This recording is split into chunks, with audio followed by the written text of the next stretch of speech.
Let's try it a different way, shall we? Dum-dee-dum-dee-dum.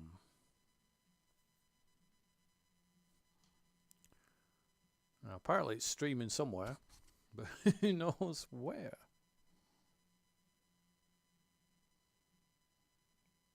Let's try this. There we go. It seems to be working, guys and girls.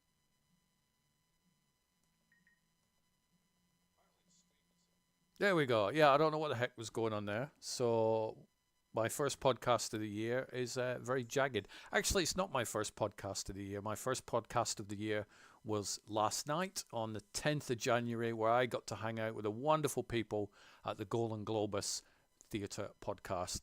If you've not checked their show out, Griff and Murray are a couple of wonderfully crazy dudes who love action movies. One of the things they also love is they love to do these things called tippy taps, which are slightly shorter episodes, but they're running for like an hour and a half, especially when I'm on them. And they get me on to talk about Miami Vice lately. I've done maybe 4 or 5 episodes with them where we chatted about Miami Vice. Last night we went through the episode from season 2, Out Where the Buses Don't Run, starring Bruce McGill as this wacko cop who nobody is quite sure whether he's actually crazy or not. For some reason, I do not have a chat room, which is quite interesting. So I will be monitoring the chat room on my different account. I'm using something generally when I do these live shows. I actually go online, and what I do is I just do it on my iPad. So there's no fancy graphics, there's nothing like that. And I'm tinkering around using something called OBS Studio, which I have used a little bit in the past, but then I stopped using it. So now that I'm starting to use it again, I've kind of realized I've forgotten how to do a lot of the things. So this may be a little bit of a jagged, messy, slightly messy podcast. But hopefully the more I do it, the more I will get there. I do have my trusty iPad next to me, which I will bring up the chat room on that one just to make things more complicated, because, you know, why would I want to simplify my own life? Let's just go into that one. And we are now live. Yes, I know we're now live. Thank you. Crazy things. Trying to tell me what I know what I'm doing. So, Sunday, the 11th of January. Wow, the year is kind of rocketing already, isn't it? This is just going to be a bit of a solo podcast. I'm going to use it as a bit of a test for OBS Studio. I'm going to go through some of the films I've watched. But to be fair, it's a really short list because it's only the 11th of January. And I kind of got into one of those, do you know those moods when you're like, I kind of can't be bothered watching any movies, which is really bad when I do a movie podcast, but, you know, that's bad. Anybody in the chat, if you let me know if my volume is okay. If it's not, I'll turn it up. But I think it's okay. Let's just turn my iPad down. Yeah, I go through these phases, certainly like towards the end of a year. Any podcaster or anybody who does reviews or talks about movies, you kind of burn through as many films as possible in the run up to the end of the year, because you want to sort of do this, my 10 favourite films of the year, or in Stu Miller's case, my 10 bottom films of the year. It's not a best list, it's not a worst list, because we never watch everything. So unless we watch every single film possible, you ain't going to be able to do a best list. However, thank you, Midnight Social. Brilliant. I'm working on about 5 different screens here, so I've not quite worked out where the chat window's gone in my OBS Studio, but what the hell? Who cares? I've got it on my iPad. And so once the year goes out the way and it's a new year, I get a bit burned out on watching films. So I've watched a little bit of TV. Nothing groundbreaking. I mean, we started Slow Horses, actually, on Apple, because I managed to get a reasonably good deal on Apple TV for the next 6 months. So I'm paying $4.99 for that. So I'm going to binge through a lot of the Apple stuff. And Slow Horses is a show that I've never watched. I've seen the pilot episode now, but that's a show we're gonna carry on checking out. There's things like Shrinking, which is coming back, Monarch, which is coming back. So there's a few shows that I'm going to be watching on there. I'm fully up to date with Stranger Things. I'm going to chat a little bit about Stranger Things. Let me just work out how to change this size window. So you're going to see me faffing around a little bit here with some of these windows as I get used to using OBS on a live stream. Now, apparently this will update on the live thing, so we're going to find out. It does. Look, these windows move around on the live thing. How cool is that? Look at that. Oh, I've entered the 21st century. See, I see a lot of people doing these live broadcasts, and they've got all these fancy graphics and things and all this craziness going on. And it's like, well, I want some of that. But it's a bit of a faff. There is something wonderful about audio podcasts where you just put your headset on, sit back in your chair and talk. When you throw in the video element to it, it's you're watching to make sure the technology is working, you're watching the chat room, and then when you go up a notch and start using this thing like OBS Studios, you're making sure all your graphics and stuff are loaded and the sound of them all is working, and it can be a bit weird. Stranger Things. So Stranger Things is finished. Depends who you ask, doesn't it? There was this whole craziness going on over the past week, and it's still going on, to be fair, where a lot of these production funds are up.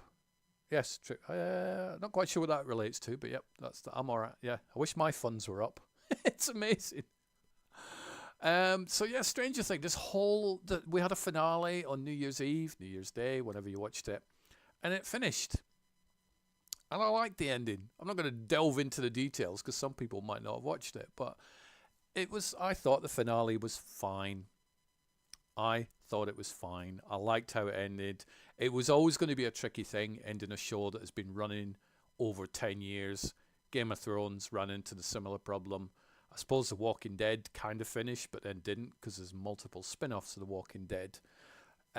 But I thought the Stranger Things finale was fine. I thought season 5 overall was really, really good.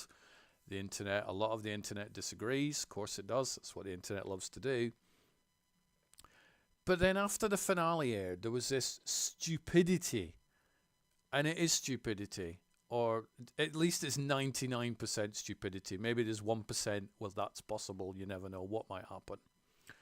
Where these websites started popping up with that wasn't the finale. That wasn't the real finale.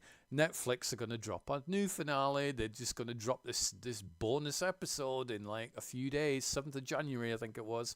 And that's going to be the real finale. It hadn't been reported anywhere official. And yet a lot of these Stranger Things fans, not too dissimilar to the Snyder Bros, were running around going, yes, no, it's definitely happening. There's clues everywhere. There wasn't. It's a bit like reading a horoscope. You can see whatever you want to in a horoscope. And they were just getting obsessed. And I couldn't go on my Facebook without seeing, not even groups that I follow or pages that I follow, everywhere this conformity gate thing's happening. We're getting a real bonus episode. This is going to be amazing. It's going to give me the ending I want because I didn't like the other one. Not how TV shows work, guys and girls. They just became so obsessed, and my timeline was filled with all this crap about this mystery episode that was coming out. There were no trailers, there were no official Netflix announcements, but then again, did Netflix always do really good publicity for their shows? Nope. But there was never going to be another finale. They'd had the finale, they'd shown it in cinemas. It had made $25 million in the US with the concession voucher thing because they couldn't sell proper tickets for various reasons. And it was ended. It finished. It concluded. And I was happy with it. But this damn conformity gate crap came up. There was somebody on my... Is Iron Man orange and yellow? Yes, I think. It depends. No, he's red and gold. There we go, red and gold. That's it. I do love it when people comment in the chat, but sometimes there'll be a question in there, and I'm like, that's kind of confusing me a little bit. So, hi Lee. Now, I would say that he's gold and red, but that's my opinion. So yeah, Conformity Gate. There's gonna be another episode. Gonna be another episode. Somebody on X came at me and they were like, because I went in and I did a posting saying whoever started this rumor that there's going to be another episode must be laughing their arse off, and I mean that. They must be absolutely wetting themselves because it went rampant like wildfire. And this guy came back at me. He said, "Well, tell me why you don't think there's going to be a bonus episode." So I went in with the valid reasons, going with the finale was the finale. The finale was shown in theaters. There's nothing listed on IMDb. There's no official news reports or anything that there is actually going to be another episode. And then the guy came back going, well, what sort of evidence is that? My evidence is better. His evidence was, I don't even know what, he didn't tell me what his evidence was, but he just believed that. So I went back at him and said, look, well, when it doesn't drop on the 7th, just, you're welcome. It's not going to happen. So that all went really, really silly. And then we got, that's probably the good title for that one, isn't it? We'll have Chapter 9, The Denial, which I think is a great episode title for Stranger Things. We knew there was a documentary coming, and that's due to arrive tomorrow, and that is a making of documentary. The dumbest comment I saw in that one is, how could it be a documentary? It's a fictional show. It's like, well, it's a documentary about the making of the show, so of course you can have a documentary. Crazy. But Conformity Gate is still rife because the 7th of January passed. Netflix apparently crashed because that many people were logging onto it to watch this mystery episode that was never going to be there and wasn't there. And then the story flipped. Oh, there was still a bonus episode coming. It's just coming later. It's coming on the 12th of January. No, that's the making of. I think the internet is just insane now. It's absolutely crazy. The amount of fake crap on there. And I would understand it if it's like Dave Smith on his personal Facebook thing posts something that turns out to be made up. I get that. But these are legit Facebook pages that apparently their sole purpose is to report movie news or TV news or Netflix news, and they're just so filled with crap. It's insane. So wouldn't you then just not believe anything that they say? We've seen the stories running around that Callum Turner apparently is going to be the next Bond because he's been running around telling his mates. Come on. Seriously. I think Midnight Social is going to be the next James Bond. There you go. As reported here. As reported on a podcast on YouTube on the 11th of January, Midnight Social is going to be the new Bond. And Lee can be the new M. So there you go. It's official. Go post it on the websites. It's crazy. It's just so filled with crap. Fight Club 2 apparently is coming out this year. Nope, not even a thing. Just absolute madness. But the Stranger Things, let it go, guys and girls. And this comes from somebody who likes the show, who recently, in fact, last year did an entire rewatch of all 5 seasons, or all 4 seasons, and then I went into season 5. I went in and I rewatched it and I liked them all. Of course, you've got to suspend your disbelief at the aging characters. Don't get too upset. Why does 11 look that old? She's not, because she's like in her 20s or whatever the hell she is now. The suspending disbelief thing just seems to have gone. Everybody just analyzes stuff way, way too much. But Stranger Things has gone. It is finished. It will probably come back in like some sort of animated form, I would suspect, and I'm okay with that. We don't need spin-offs with Nancy or Dustin, or let it go. I remember when The Sopranos finished airing, and that was like one of the benchmark shows of HBO back in HBO's heyday. And people were like, oh, HBO are in trouble now. What can they do? They've lost their flagship show. And guess what? Other shows came along, like 6 Feet Under came along, and Rome, which unfortunately only lasted 2 seasons, but HBO carried on and did more shows and were amazing, and it was all fun. So I think there's a certain core group on the internet that just cannot cope when a show that they like ends. It can't end. It needs to carry on forever. No. Let it end, and then let something new come in. It's been that way since the dawn of TVs, and it will be that way forever. It probably won't be that way forever. I remember when Netflix started up mainly as the big sort of streaming behemoth that it was, and then they announced that they were going to drop season 1 of House of Cards in its entirety.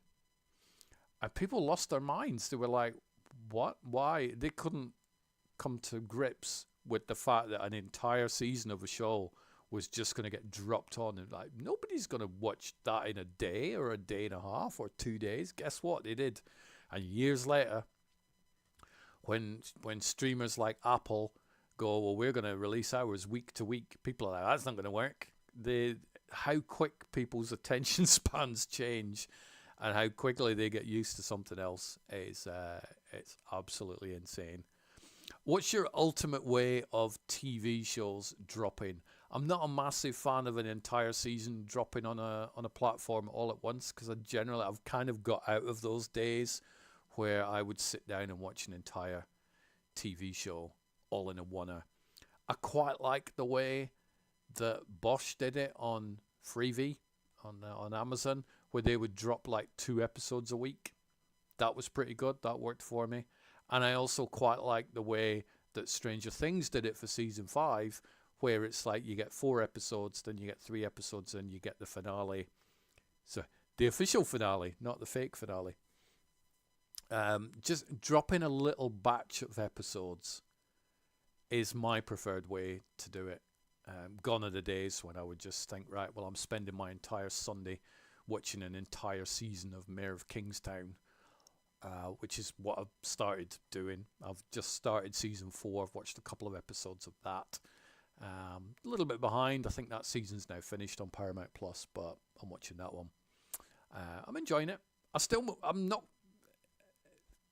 With Mayor of Kingstown, it baffles me as to like who Jeremy Renner is. I know he's the unofficial mayor, but it's like, where's he get his money from, and what is his actual job? Has he actually got any real authority? It's just like he just seems to know everybody and can like call favors in. It's a baffling premise. It's a very strange job though Jeremy Renner's got in that show, but I do enjoy the show. So do check that out if you've got Paramount. So Stranger Things Chapter 9, The Denial, absolutely brilliant. So let's get rid of that. Will bring me back into a slightly big screen there. Play around with this. There we go. As I slowly get used to using OBS Studio. So what films have I watched? I have watched 3 films this year, which is pretty bad. But I'm not in the mood to watch lots of movies yet, but I will get back into that. I've got stuff going on in real life. My health is like kicking my butt slightly. So I have days when I'm all right, and I have days when I don't feel like doing anything. So on the days when I feel okay, I do things like this, and I do my unboxing videos, and I watch other people's YouTube channels. And I've been watching a lot of interesting YouTube channels lately. I've been watching, and I don't want to turn this into tuber chat, which is, I will mention that, but I've been watching like some diamond paintings being crafted, which is fascinating and very relaxing. I've been watching live streams by Coach Julia Edens. I've been watching OK's Edens, he's got a homesteading thing, homesteading house, ranch, whatever, in the US. I've been watching him doing his gardening and cooking, and it's just like a really very, very random set of YouTube videos that I'm watching, but it's nice to watch something that isn't movie related. So I'm certainly not going to go out and go, I'm going to buy some diamond art to do. But when I want to just watch something that's nice and relaxing, I've been checking out some diamond painting videos and all sorts. I can't remember how I got onto. Oh yes. So what's new with me? Well, I've watched 3 movies. I have watched one that I have never seen before, which I will be reviewing tomorrow, which is Dr. Plague, starring Martin Kemp, Janine Narissa Southcott, Gary Webster, Peter Woodward, and a whole bunch of other people. It's a thriller horror. I'm not going to go too much into detail on that one, but I will be doing that as a separate review video later on today. I am trying to find the list. There we go. The list of films that I've watched. Yeah, I've only watched 3 films.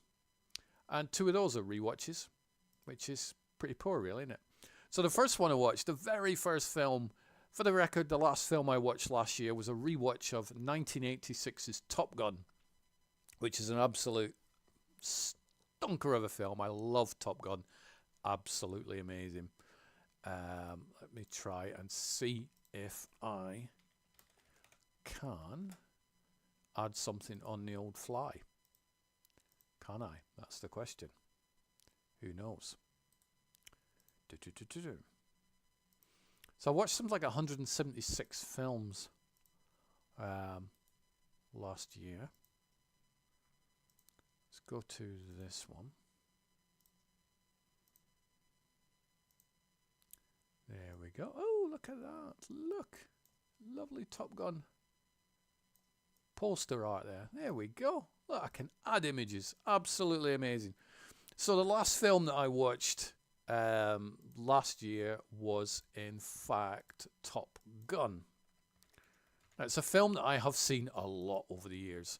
I've had I've had a version of Top Gun in my collection for decades, ever since it came out. But it's a film that I haven't really rewatched for a little while. We don't want that one. Get rid of that one. Spoiler, I've just shown you the other one that I watched. Yeah, it's a film that I haven't rewatched for a while. And I've been pondering rewatching Top Gun Maverick, which is a film I've still only seen once. I love Top Gun Maverick. It's absolutely amazing. But it was so amazing to watch in the cinema. And I came out and I was very speechless, because I'm like, I've just watched one of my favorite films of the year. Absolutely stunning. Blew me away. And I was sort of nervous about rewatching it, because I'm like, if I rewatch it and it's just like, it's still pretty good, but I've still preserved that feeling of Top Gun Maverick being absolutely stunning in my heart and in my mind. And that's why I've held off rewatching it for a little while. But I was listening to a podcast previous to watching Top Gun again, and then they'd mentioned it. I'm like, you know what? I've not seen Top Gun in ages. So I put it on. Went on to Paramount Plus, because I couldn't be bothered walking 5 feet to dig out the DVD from behind me. And just thought I'll just watch it on the streaming platform. So I went onto Paramount, put on Top Gun. Absolutely amazing. I still love that film. There's a couple of shots in it now where you look at it and you're like, I can tell that's a miniature or something like that. But other than that, the film's bloody perfect. It's great. And I was planning on the first film of the year, this year, being a rewatch of Top Gun Maverick. But I did not manage to get around to doing that because I ended up, and those of you who have been here longer than 30 seconds will know exactly what I ended up watching. Because it's here, isn't it? There we go. I ended up rewatching Mulan from 1998, I think Mulan's from. Now, it's kind of a weird choice to go from Top Gun to Mulan. I do watch sort of random films. It's like whatever I'm in the mood for, I just watch because I want to. I've given up sort of doing that thing where I need to watch all the new films. I've got to watch everything. I've got to watch all the Marvel movies. Got to watch all the Star Wars movies. No, I like to watch what I like to watch. And so I thought, I'm just going to rewatch Mulan, because we're doing this rewatching thing through the entire run of the Disney animated movies over the years. We started off with Snow White probably like a year and a half ago, and then we're slowly working our way through. We've now reached Mulan. I've seen Mulan before. I haven't seen Mulan since it probably came out in the 90s. I'd seen the live action one, enjoyed the live action, and I was interested to go back and see what the differences were, other than live action versus animation, of course, with the live action versus the animated. I like the animated one. I think it's fun. I think it's very different from the live action. I mean, you put Eddie Murphy into something and it instantly becomes better in most cases. Maybe not in Pluto Nash or Norbit. There is a bit of a fan base for Norbit for some reason. I don't know why. Can't quite sit right with that filming. Not a huge fan of that. So we rewatched Mulan, and then the next one I think is what is the next one? The next one is Hercules. There we go. I wasn't looking that up actually. I was bringing something else up then. So yes, the next one is Hercules, which we shall watch at some point. So, what other film did I watch after we watched Mulan? Well, we watched this one, John Carpenter's Christine. Now, I'm not in a re-watching sort of phase of the John Carpenter movies at the minute, but we are sort of re-watching and watching the Stephen King adaptations, again in chronological order, and it's very OCD, so we have to watch everything in order. So we've watched Carrie, we've watched Salem's Lot, we've watched Creepshow, we've watched Cujo, The Dead Zone, and then Christine. So we're up to about 1983. The next one that we've got to watch is Children of the Corn. I've seen most of these before. There's only some of the later Stephen King ones that I have in fact not watched. So Children of the Corn is next, and then after that is one of my favourite Stephen King films, and one of my favourite films anyway is Firestarter. So I'm looking forward to doing that. So yeah, we're just watching these films because we want to watch them, not because I need to catch up and things like that. So I'm enjoying watching what I'm watching. So it's been a bit of a weird year so far. For me, because real life stuff kind of gets in the way, and health stuff is a bit of a pain. For those of you who have probably listened to a bunch of these shows, you'll know what I'm babbling on about. But yeah, the health thing, it's not fun. Not enjoying it. So I have my up days and my down days. And so the last thing on my mind is like, hey, I'm going to watch some movies all day. I'm going to sit down and watch lots of films because I'm too busy feeling uncomfortable. I did do an unboxing video and a review video of sorts of this thing that's behind me. There we go. That lovely, lovely Transformer. I did a live stream probably just over a week ago where I was hoping that people could help out and show me how to transform the damn thing. And whilst on the video, I wasn't successful. My wonderful friend Abel, who I used to work with, he did send me a video link of somebody who transformed it. And so I spent maybe half an hour looking at that video and then analysing it and then transforming it. So I did manage to successfully transform that glorious looking Transformer, which now sits at the back of me near to where I'm sitting now. So that was great, and I did an unboxing video for that, and that is now on the YouTube channel as well. So I've tried to catch up on some of the unboxing and the review videos I've done. I've still got a few behind. I'm pretty much all caught up on screener reviews, so I'm hoping that some of the companies have some wonderful new films coming out that they can send my way so that I can review them. That is one of the things I can actually do when I'm feeling a bit ropey, is I could just lie in bed with a clipboard and a piece of paper and watch films and just write down my notes.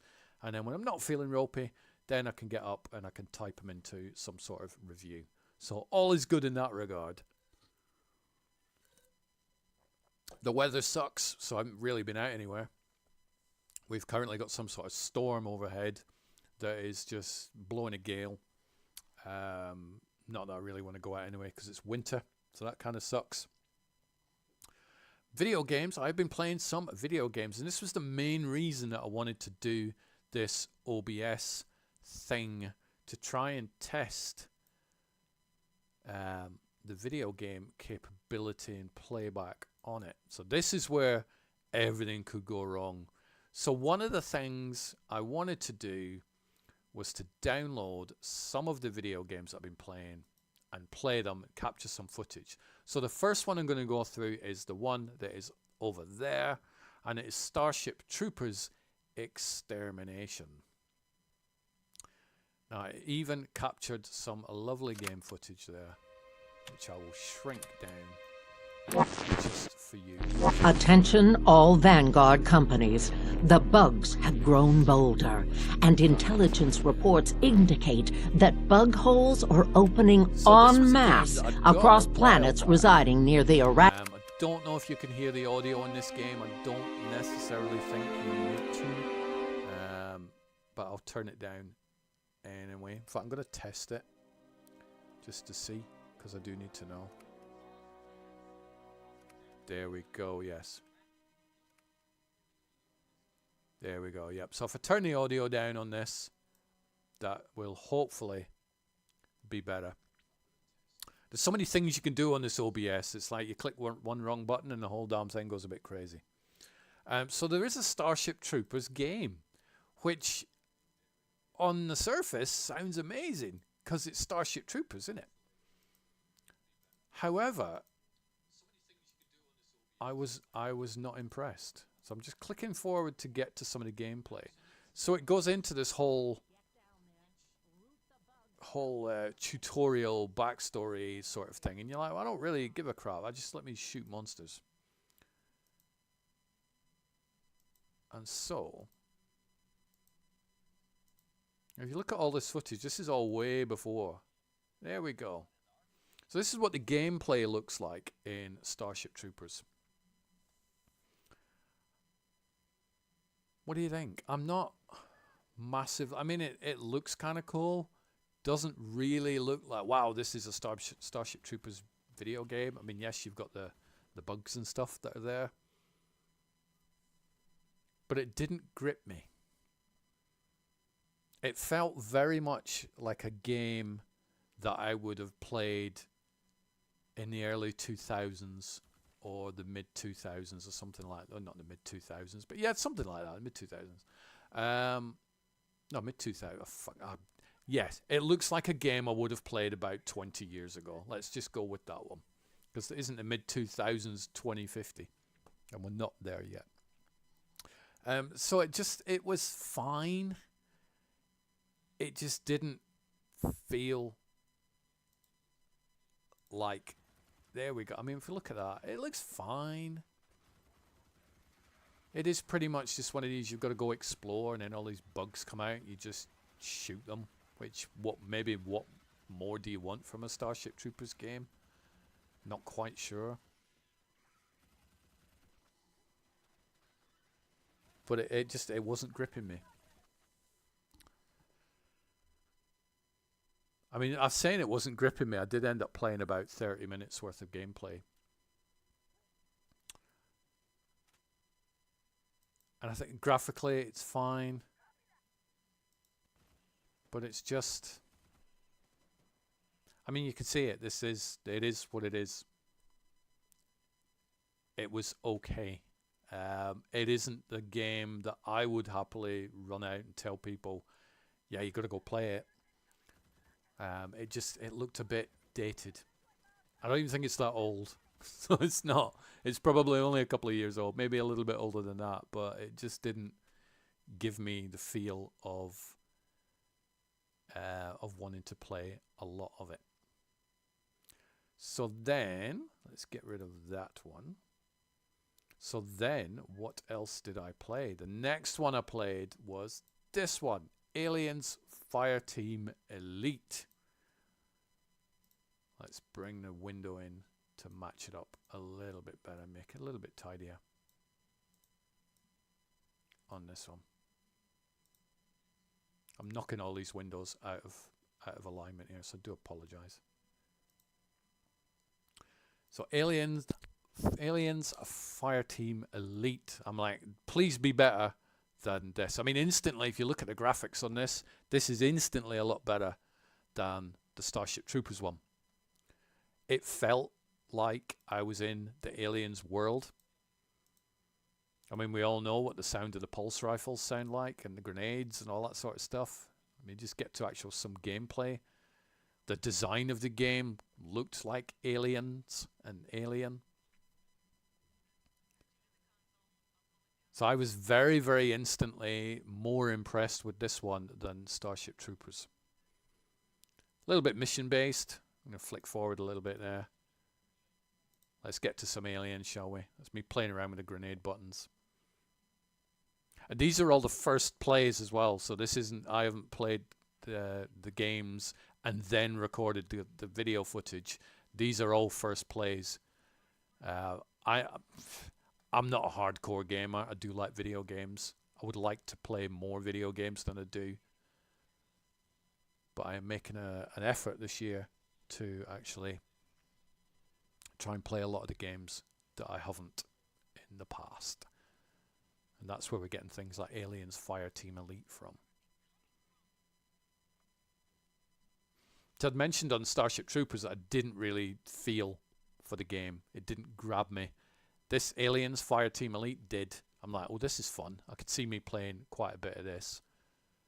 Even more so when I get good at it. The mechanics of the game felt a lot better. The design, the sound design was really, really good. And then even the movement of and the sheer amount of aliens that just decide to come out of the woodwork and the ceiling vents periodically to scare the crap out of you. It's a lot better than the Starship Troopers one. So that's some good stuff.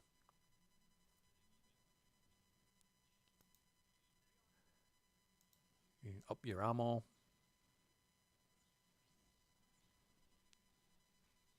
See, when a swarm of aliens comes at you, boy, do they come at you. They come at you from all directions, so keep your eyes open everywhere for these acid-bleeding little suckers.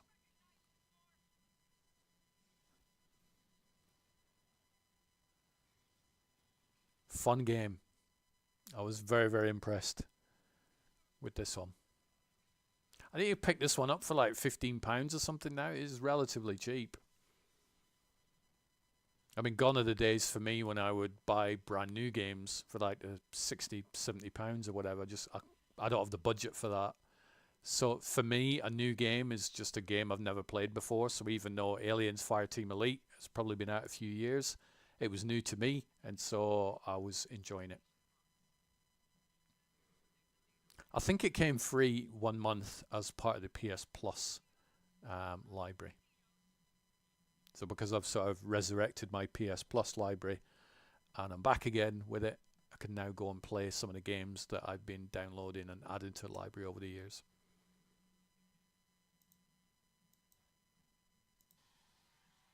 So it's good.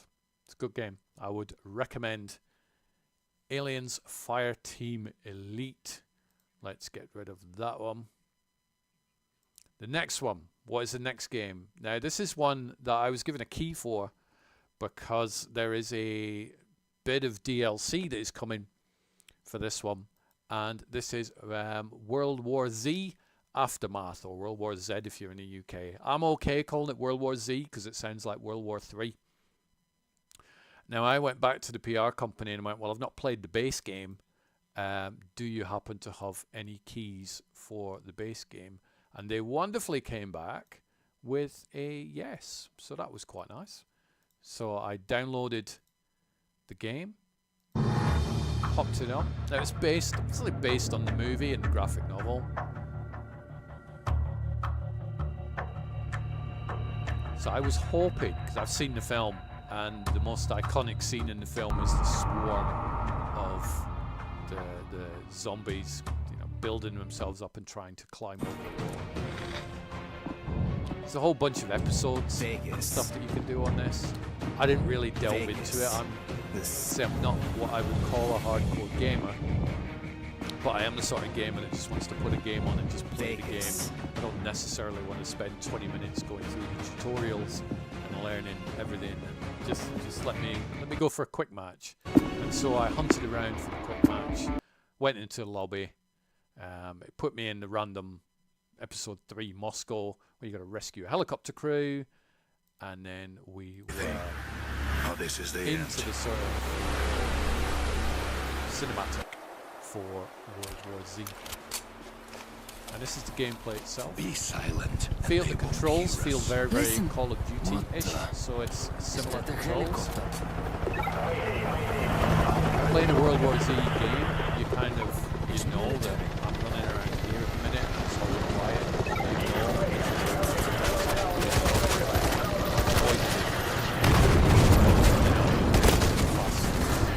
The Zeds will be all over them. Like walls, sneaking buses, avoided it. We have to help them. The road is blocked. Museum is the quickest way through. Let me turn down the volume there. I just realized the volume was up, so maybe a lot of my talking you probably didn't hear. Do apologize for that. Let's say I'm getting used to OBS and the things that it does and the things that I need to do to make sure the live stream works a little bit better.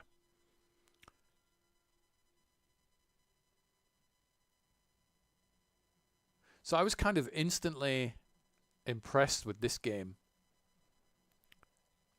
Once I got past the whole select your character, choose your episode, etc., etc. Once I was in the actual gameplay of it, it was like it was interesting. So you got to get into this building. Let me go in. See, these are all, they're probably going to wake up at some point, and boy do they wake up, and then they come right at you. There's lots of different weapons you can pick up. I would suggest that you pick something up that will take down as many of these people as fast as possible, because as you can see, they are pretty speedy, and they will come from everywhere to try and get you.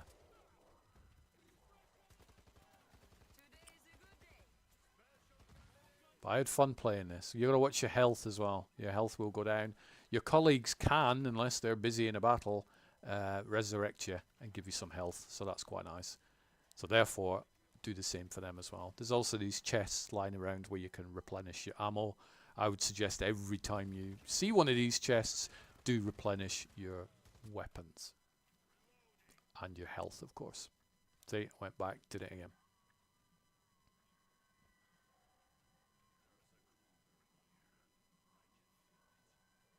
Beware. Where are they? Where are they? There we go.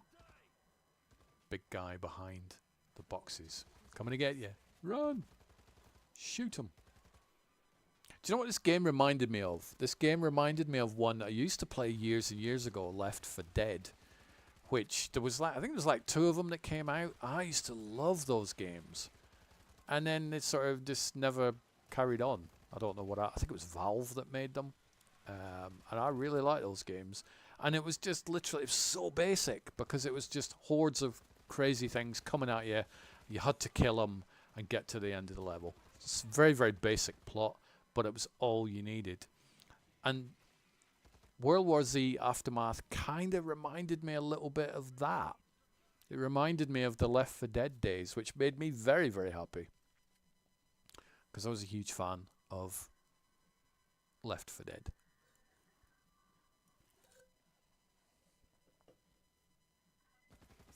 So this is good. I mean, you can pick this game up relatively cheap as well.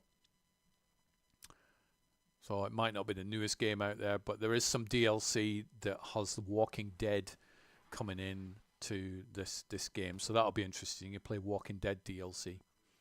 I'm hoping I do manage to get a key for that. So the reason for this broadcast today is not only I can do a podcast and just hang out with some people, but it's also to test to see if these video game type things work. I'm not transitioning my entire channel into a video game channel by any means. I don't play enough games to do that. but it just might be an extra thing that I do.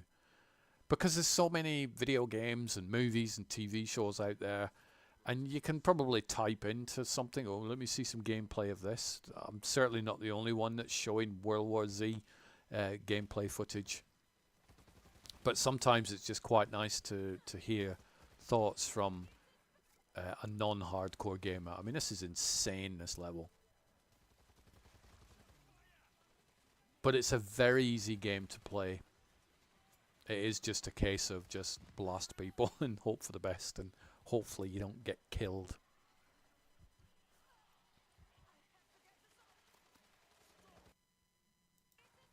Let's click forward a little bit there. See you progressing through the level, opening doors. Usually behind those doors are even more dead. The precision for the shooting's quite good as well. You could see there I just did like a headshot from a reasonable distance away, and it kind of worked. So you can conserve your bullets. The better you get with the weapons, you can actually be more economical with them. A nice sword there. I wouldn't recommend a sword, because once a big horde comes in at you, you're not going to take out a big horde with a knife. You'll take out an individual, or maybe two people, but you are not going to take on a big horde with just a machete. And keep your eyes on the walls, and look at that. They just come out of nowhere, and then what I would recommend is run back and try and put a little bit of distance between you and all these nasty flesh eaters, because they will keep coming at you. Crazy game. But for those of you who have played Left 4 Dead, hopefully you can see what I'm getting at when it's a case of this is kind of familiar.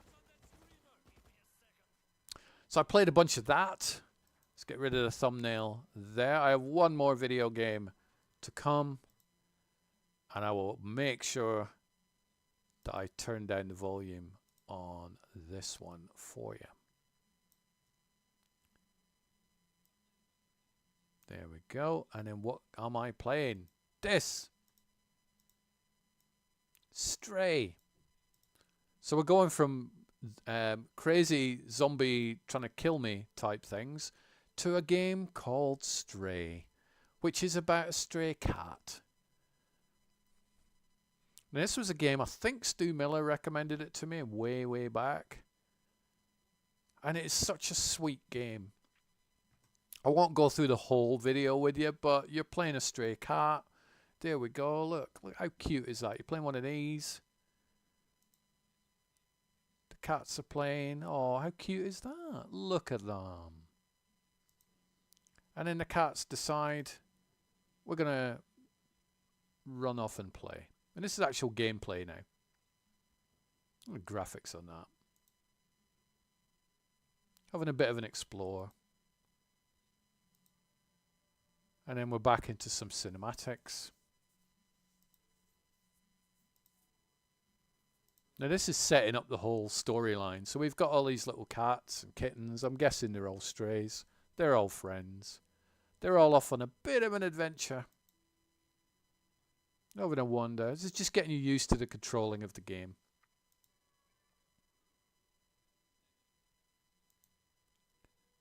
Showing you how you can jump.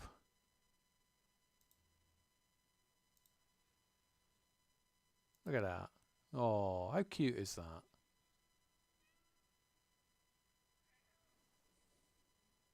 Now, one of the things that I really loved about this game, and there are many things, is because, I mean, I suppose you've got to be a cat person or an animal person to do this, but you're more careful of where your character jumps. You don't want to put them in peril.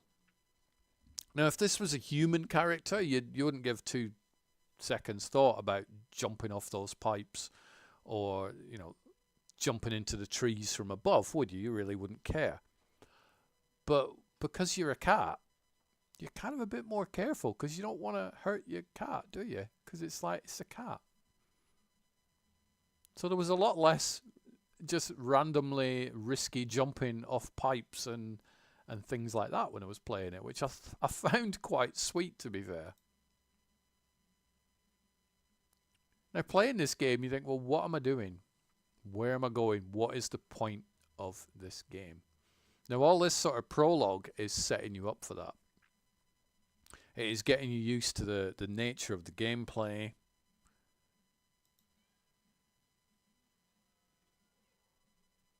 And that was one of those moments, you know, when I said you're really careful about where you jump, these were one of the moments. So what we have here is a heartbreaker of a moment, but don't worry, pet fans, all will be okay. You just might think it's not. So look, this is your character. He falls. No, the cat. Heartbreak. If I was a human, you wouldn't care, but look at those eyes. Look at the eyes. No. Gone. I remember I put this on for Annette, and she was like looking at me and going, what are you making me play? But now this is launching us into the gameplay. And it's getting us into the core of the game.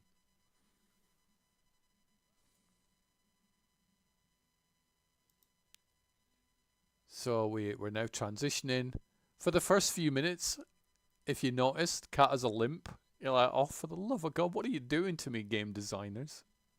What are you doing? But the cat's limp does sort of wear off. And then the cat then finds himself in these tunnels and in this sort of weird looking city, if you look at it now. And I'm guessing the whole thing of this this game is that you need to get this poor stray cat back home to his friends by navigating around this city. And there's a whole bunch of things to do. There's a whole like missions. It's like these music sheets that you've got to find, and then there's all these robots kicking around, which let's have a look.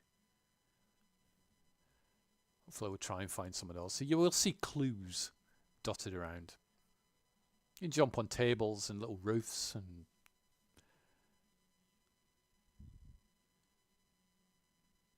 if we have a look. It's a very easy game to control. I played some of this on the PS Portal as well, and that is quite an easy game to play on the Portal. Obviously, the bigger the screen that you can play it on, the better, because you can look around and see all these little clues and stuff that you need. So jumping on drain pipes, you're just basically finding your way around. So it's like, if you look at this, there was an extractor fan going there. Obviously, the last thing you want to do is to, you know, have the cat fall into that. That would suck. However, oh, there's a drain pipe. Look. What do we do? There's a drain pipe. Is there further up? Can we go further up? There's definitely got to be something. Don't want to go in that extractor fan. It's like, got to go through there somehow. How do we do that? Well, we shall find out. Watch.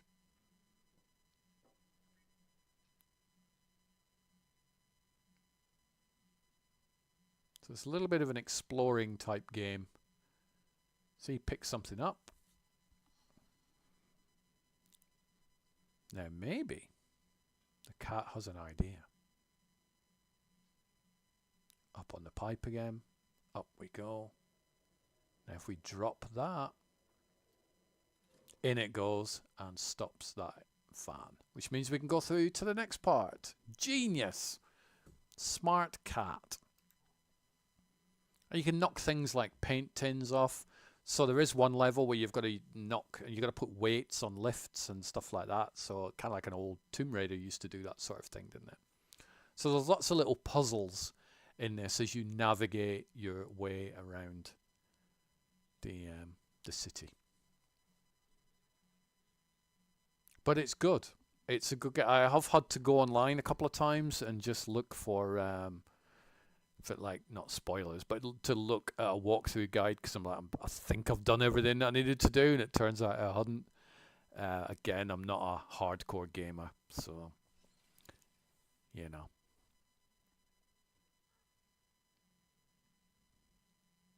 But it's good. So out of all the games I've played, I think Stray was definitely one of the most enjoyable. Alien Fireteam Elite was also very, very good. Starship Troopers I wasn't a massive fan of. And World War Z Aftermath I am thoroughly enjoying. there's a lot of things I really want to do this year that I didn't manage to do last year. Read more books. I have more books. I've got a big shelf behind me of books that I have not read. I need to stop watching as many films as I did. Doesn't mean I'm going to not watch lots of films. It just means I don't feel the need to try and watch every single movie that comes out. If I skip 1 or 2 films a week, then I can. These are scary little creatures that come out after you. If I skip a couple of movies a week, then I can read some books. I've got a new Charlie Sheen book, which I have got here. Let me have a look. So I need to tidy my desk. So I've got this book, which is now added to my collection, The Book of Sheen by Charlie Sheen, and Barry Diller, his autobiography, Who Knew? For those who know about old Hollywood, Barry Diller will be a name that you will be familiar with. So I've got a few bits and pieces I want to do. I want to listen to some more audiobooks. I'm currently listening to the one that Rob Lowe did. I got a free subscription to Audible for a month, so I downloaded the Rob Lowe audiobook. That's fascinating. And it is narrated by Rob Lowe himself. Let's get rid of these. Let's put me back on a bigger screen. Not too big. Nobody needs to see that. There we go. Yep. So all's good. I mean, all's okay. I'm functioning, basically, with all the sort of stuff that's going on at the minute. I'm still watching a few films. I've got a review to do today or tomorrow for Dr. Plague, which I watched a couple of days ago. My very, very short review of Dr. Plague is I enjoyed it. I liked it. I had fun watching it. I think all the cast in that film are all very, very watchable. They look like they're having an absolute blast. The film itself isn't necessarily going to change the groundwork of movie making. It doesn't have any amazing twists in it. There's some good twists in it, but it's not set. I think what I'm trying to say is not every movie has to change the world or change your life. Some movies, in fact most movies, as long as they entertain you for the duration of its running time, then it's all good. It's fine. It's not a problem. And Dr. Plague was one of those. I put it on. I enjoyed it. I had a blast watching it. It was fun. It's going to be a very easy film to review. And I'll be doing that later on. That comes out tomorrow, 12th of January. I did a video earlier this week with the film's composers, so Robert Jeffrey Hughes and Chris Hurst. They did the music for films like Halloween, Nemesis. They work with Shogun Films a lot. And Dr. Plague is a Shogun Films movie. And so one of the things I enjoy doing is speaking to people that do jobs that I don't speak to people often who do those jobs. I've been fortunate enough to speak to maybe 5 or 6 composers in my lifetime, musicians in general, and the whole creation of music fascinates me. How do they do it?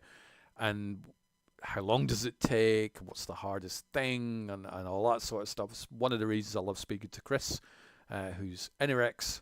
I need to have a catch-up podcast with Chris at some point. That will be on this channel at some point in the future. So yeah, I wanted to do a solo show. It's going to be slightly shorter, but I've just hit the hour mark. Because I haven't watched that many films. I've played some video games, and I've done a little bit of audiobook listening with the Rob Lowe book, but I generally haven't done too much this month. I've got another 9 days, and then I am into a doctor's office again for a couple of hours to have my health thing changed. So that'll sort of bedridden me for like a couple of days after that. So that's when I'll probably catch up with a lot of my movie watching and book reading and stuff like that. But I just wanted to have a catch up, wanted to jump on. This might necessarily not go on the audio podcast feed because there's a lot of the talk about which video games I've played whilst I'm showing the video game footage, and that doesn't really transfer too well on the audio feed, does it really? Because you will not see what I'm playing. This afternoon, I am having a quiet afternoon. I'm going to have some lunch. The cat is to the right of me. He's sleeping. Been sleeping all morning, to be fair. Lazy sod. I'm just going to jump on social media for a little bit, see what's going on there, avoid the fake news, and just watch some more YouTube channels, I think. Generally a quiet Sunday. But I hope everybody out there is doing well. Thank you to Midnight Social for jumping in the chat and letting me know about the volume level. Glad that was okay.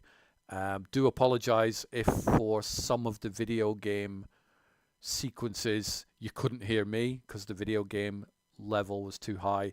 I did become aware of that when it got a little bit later. So that's something that I will keep an eye on for the future. Hope everybody has a wonderful Sunday, and just thanks for everybody who's watching my YouTube stuff at the minute. I really do appreciate the Tuber Chat playlist buddies. I have your playlists running. I have them bookmarked. So I'm checking out all your content just to get me away from my own content. It is lovely watching other people's content, and it's nice to see that other people are watching my own content as well. I will keep doing that throughout the week, and I just wanted to send my appreciation and let you know how much I am grateful for. So you take care, enjoy the rest of your Sunday, and I will chat at you soon.